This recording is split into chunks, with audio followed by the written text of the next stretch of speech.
Hola, soy Judith García. Te invito a mirar mi canal Quetzalcafe.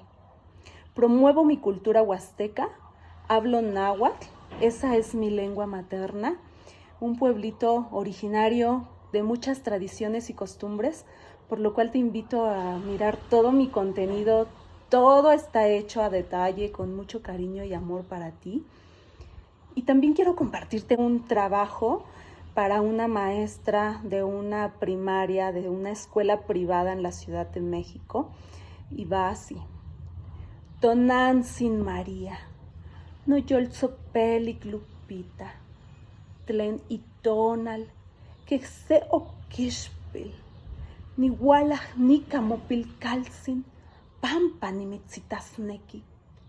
Ipaj noyolo nuikaj, cuitlauilistli, Juan mapaleuili. Yontenok nechmahmatia, yontenok nechtequipachoa. Noxayak uan noyolo, kuali moyoltzonehtoque. Amo nihmakasi, yontzehkokolistli. Uan yontzeuitzmalotl, uan nohkia yontzehtlakuahkualokayotl.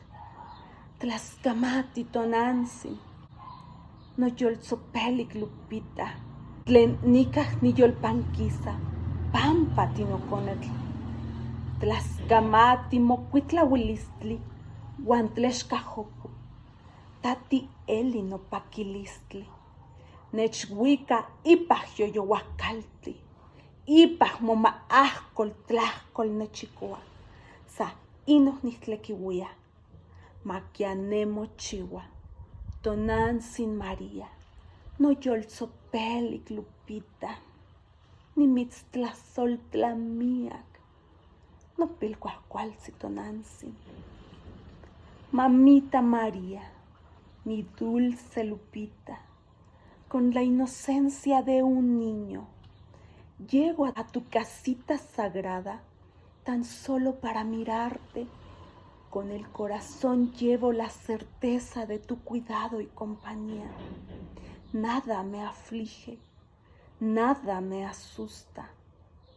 Mi rostro y corazón están serenos.